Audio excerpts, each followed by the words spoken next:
श्री राधे श्याम। तो हमारे गुरुदेव परम पूज्य श्री गौरदास जी महाराज जी के गुरुदेव श्रीपाद चंद्रशेखर दास जी महाराज जी के साथ एक लीला हुई थी। तो दादा गुरुदेव प्रतिदिन श्री गोविंद कुंड स्नान करने जाते थे। तो वो उनके पास तो एक ही वस्त्र था, तो वो उनको कई दिन तक धारण करते थे। तो कोई वस्त्र कितने दिन तक चलेगा। तो वो एक दिन आया कि वो वस्त्र फट गया पूरा। तो अब वो विचार करने लगे कि अब तो मैं मधुगिरी को नहीं जा पाऊँगा। तो वो अपनी कुटिया में चले गए। उन्होंने अंदर से जो है वो लगा लिया और वो भजन करने लगे। लगातार 3 दिन तक वो भजन करने लगे। ना कुछ प्रसाद पाए, ना कुछ जल पिए।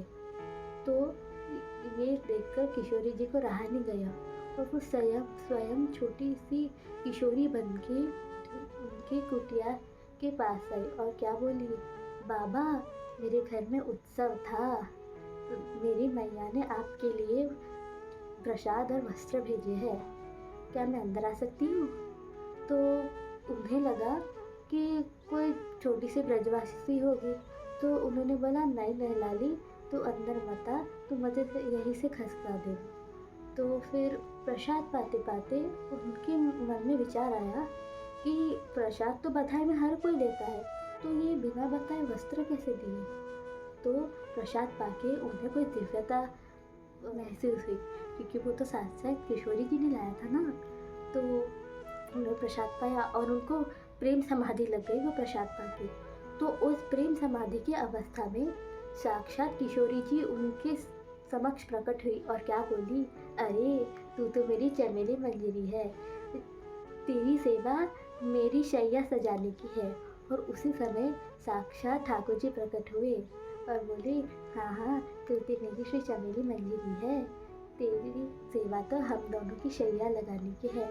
और जैसे ही उन्होंने श्रवण किया कि किशोरी जी और ठाकुर जी ने मुझे साक्षात बोला, खुद से बोला, तो वो 3-4 दिन तक मूर्छित ही रह गए। तो श्री नित्यानंद के सारे आचार्य कोई सामान्य साधक नहीं है, ये तो सब श्री राधा दासी है, जो हमारे उद्धार के लिए साधक रूप में आकर हम सबको सिखा रहे हैं कि ऐसे करनी है भक्ति। तो इसी श्री नित्यानंद परंपरा के शाखा में हमारे प्यारे गुरुदेव परम पूज्य श्री गौरदास जी महाराज हमें गुरु रूप में प्राप्त हुए हैं। तो ऐसे गुरुदेव को पाकर हम धन्य हो गए कि ऐसे प्यारे गुरुदेव जिनके जीवन में आके हमारा जीवन परिवर्तित हो गया। तो ऐसे गुरुदेव को पाकर हम श्री जी को बहुत बहुत थैंक यू बोलते हैं। और क्षमा करना महाराज जी, हम बहुत अपराध करते हैं, साधन तो कुछ होता नहीं, लेकिन आप हमसे कभी रुष्ट नहीं होते। तो आपको बहुत बहुत धन्यवाद कि आपने हमें इस जीवन में स्वीकारा। जय जय श्री राधे श्याम।